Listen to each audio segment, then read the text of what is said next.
Le Seigneur soit avec vous. Évangile de Jésus-Christ selon saint Matthieu. En ces temps-là,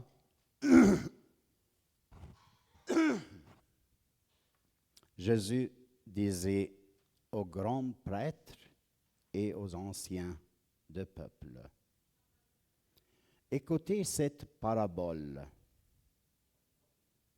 Un homme était propriétaire d'un domaine. Il planta une vigne,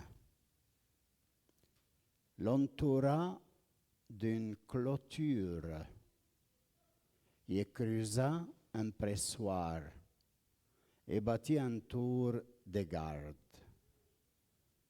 Puis il loua cette vigne à des vignerons et partit en voyage.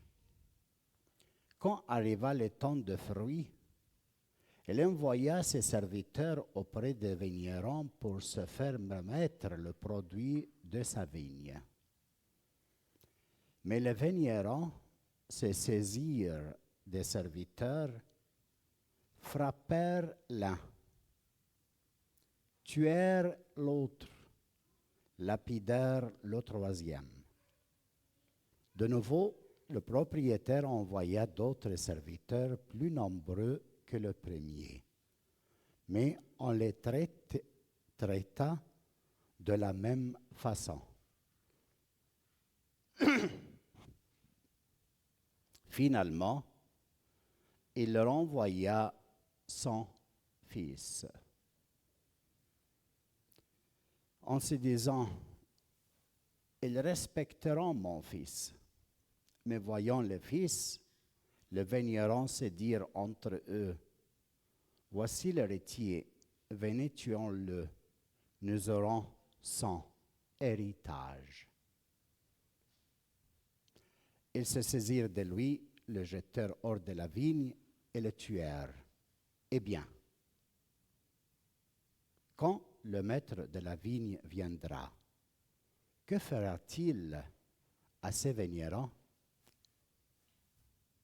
On lui répond: c'est misérable. Il le fera périr misérablement. Il louera la vigne à d'autres vignerons qui lui en remettront le produit à temps voulu. Jésus leur dit: n'avez-vous jamais lu dans les Écritures: la pierre qu'ont rejetée les bâtisseurs est devenue la pierre d'angle? C'est là l'œuvre du Seigneur, la merveille devant nos yeux. Aussi, je vous le dis, le royaume de Dieu vous sera enlevé pour être donné à une nation qui lui fera produire ses fruits.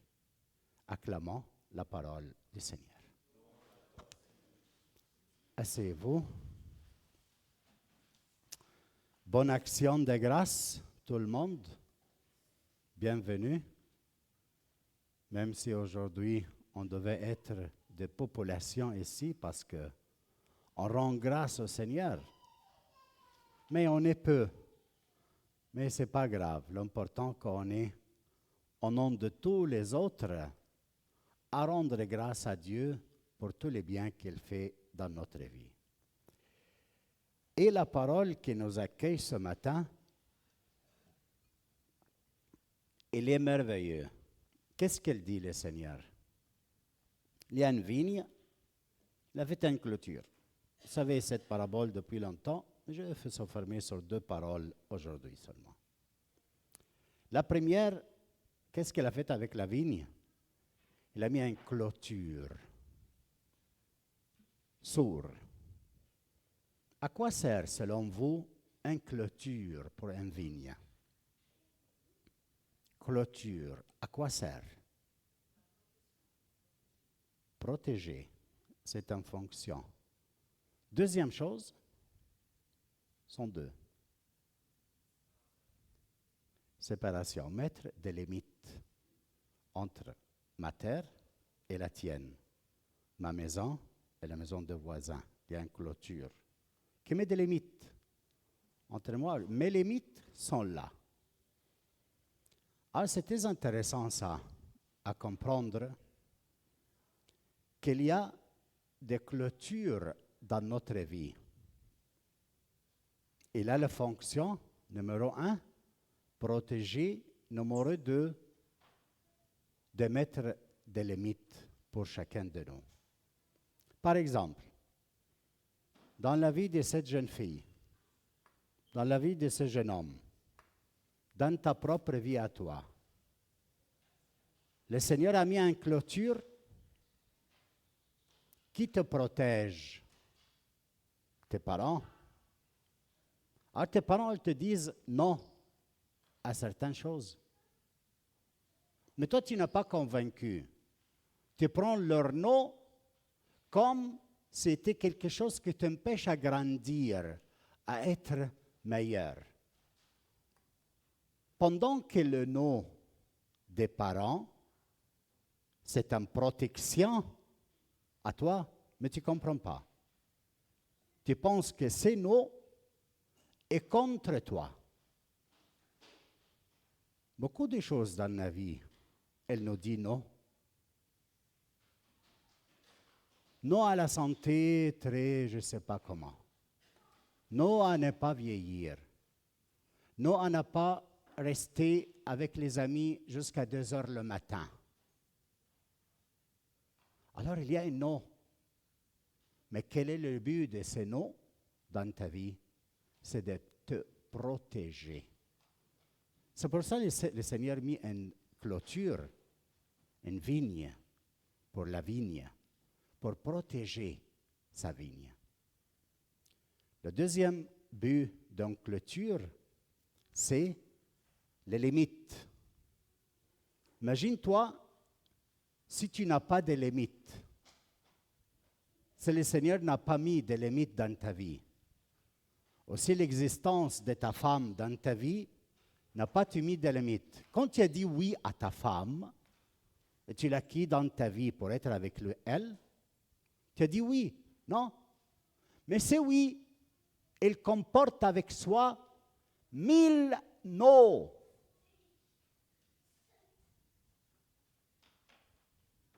Elle comporte avec soi 1000 non. Tu as dit oui à une femme dans ta vie. Tu es venu avec elle dans l'église, tu as dit oui. Ça ne veut pas dire que tu vas dire oui à toutes les femmes. Non. Tu vas dire non à toutes les autres femmes. Ah, tu vois, tu as dit un oui, mais pour le protéger et mettre des limites, il faut dire non. Alors c'est comme ça que le Seigneur travaille dans notre vie. Il nous protège avec nos parents, avec des choses qui sont mises dans notre vie, qu'on pense que leur protection, c'est contre nous. Mais le contraire, c'est une protection, comme la clôture. Et la deuxième chose, les limites. Quel rapport tu as avec tes limites? Est-ce que tu penses qu'elles sont contre toi? Ou tes limites sont moyens pour dire un continu oui et plusieurs non à d'autres choses que peut nuire ces oui? On va réfléchir dans l'action de grâce sur cette question. À quoi tu as dit oui? Et il faut dire plusieurs non. Quelles sont tes limites que le Seigneur a mis dans ta vie pour ne pas aller au-delà? Imaginez-vous avec le mobile. Est-ce qu'il y a des limites pour les jeunes pour aller jouer et faire de toi avec le mobile? Il n'y a pas de limite. Mais les parents doivent mettre des limites. Et les limites sont pour ton bien. Ne sont pas contre toi. C'est la première chose pour la clôture. Dans l'Évangile, le Seigneur raconte cette parabole et après, qu'est-ce qui se passe? Les attitudes des vignerons, vous l'avez compris, mais il disait, quand ils ont su que c'est l'héritier qui va venir recevoir le produit de la vigne. Qu'est-ce qu'ils ont dit? C'est l'héritier, tuons-le et nous recevons l'héritage. Je vais arrêter seulement sur ça. L'héritier et l'héritage. L'héritier, c'est qui? Selon toi, l'héritier, c'est qui? C'est qui? C'est qui? C'est Jésus. Et l'héritage, c'est quoi? Quel est l'héritage de Jésus? Qu'est-ce qu'est l'héritier, Jésus, du Père? Et l'héritier quelque chose? Est-ce que son Père est mort? Et alors, qu'est-ce qu'il va hériter? Le royaume des cieux. L'héritage qu'il a partagé avec nous, c'est la même nature du Père. La relation intime entre lui et le Père, c'est son esprit qui a consigné à chacun de nous dans le baptême. Ça, c'est notre héritage. Ça, c'est le vrai bien que le Seigneur a voulu nous donner. Ça, c'est notre héritage, l'esprit même de Jésus-Christ, notre Seigneur. Ils ont dit, on va le tuer et prendre l'héritage. Mais ils ont fait quelque chose de mal. Est-ce qu'ils étaient braves à tuer Jésus-Christ? Non, ils ont fait de mal. Et nous faisons la même chose. On fait des mal plusieurs fois dans notre quotidien quand on n'aime pas, quand on ne refuse pas, quand on ne se réconcilie pas avec les autres, quand on tourne le visage pour ne pas regarder quelqu'un et lui dire bonjour parce qu'on a contre lui quelques jugements ou quelques pensées mauvais. On fait de mal. Mais comment ce mal, le Seigneur a répondu à ce mal? Comment? En se laissant mourir complètement et prendre ce mal sur lui, il a consigné l'héritage. Qu'est-ce qu'il a consigné sur la croix? Son esprit. Père, dans tes mains, je remis mon esprit. Et quand il est ressuscité, avec le Père, ils ont envoyé cet héritage sur ceux qu'ils ont cru en lui. Alors, ton mal, ton péché, tes limites, ta pauvreté n'est pas contre toi. C'est un lieu où quand tu l'acceptes, c'est le lieu de recevoir ton vrai héritage, l'Esprit de Dieu qui est consigné à toi gratuitement. Quand tu es un pécheur, une faible, une pauvre, pas quand tu fais de bonnes choses et tu mérites ton héritage. Non. Ton héritage, tu n'as pas aucun mérite pour le recevoir. Ni je de mérite, parce que cet héritage est don gratuit. Gratuit. À qui? Aux pécheurs qui croient en Jésus-Christ. Alors c'est une bonne nouvelle. C'est pour ça qu'on va rendre grâce au Seigneur aujourd'hui. On va rendre grâce aujourd'hui dans l'action de grâce parce que le Seigneur n'a pas dit des choses qu'il ne juge.